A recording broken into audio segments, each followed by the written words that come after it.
South Asia is often described as a region defined by rivalry. Borders harden, histories weigh heavy, and trust, once broken, is assumed impossible to rebuild. But history does not always move in a straight line.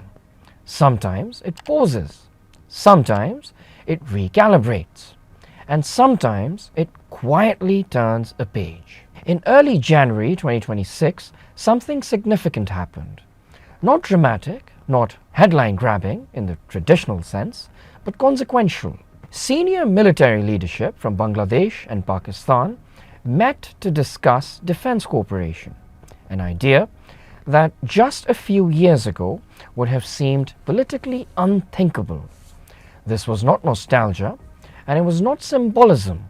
It was in fact strategy. After political changes in Dhaka in 2024, Bangladesh began reassessing its external partnerships, seeking diversification, autonomy, and cost-effective modernization. Pakistan, meanwhile, has been steadily repositioning itself as a credible defense exporter rather than a dependent security consumer. On January 6, 2026, the air chiefs of both countries explored a framework that went far beyond aircraft sales, technology transfer, joint training, capacity building, maintenance support, cyber and ISR cooperation. This was not an arms deal. It was an ecosystem discussion. At the center of that conversation stood one platform, the JF-17 Thunder. The JF-17 is often misunderstood. It is not designed to dominate headlines. It is designed to dominate balance sheets.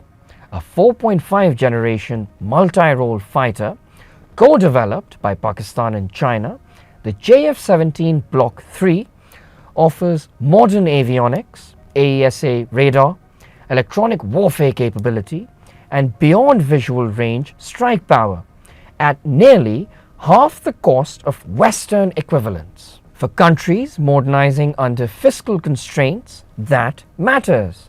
For Bangladesh's Forces Goal 2030, it matters even more. But what makes this development regionally important is not the aircraft itself. It is the logic behind the partnership. India has voiced concerns, framing the development as a security risk. Yet the reality is simpler. This alignment is defensive, not expansionist. It does not alter strategic parity. It does not threaten regional escalation. What it does threaten, however, is monopoly. For decades, South Asian defense choices have been shaped by limited supplier options, geopolitical pressure, and dependency cycles. Pakistan's growing export profile challenges that structure. Today, the JF-17 is flying, or contracted to fly, in multiple countries across Asia, Africa, and the Caucasus. These are not impulse buyers. These are states making calculated decisions based on cost, reliability, and operational performance. Even Pakistan's own defense budget, modest by global standards, has increasingly relied on indigenous capability rather than imported prestige platforms. That shift carries a larger message. Defense cooperation does not have to be a zero-sum game.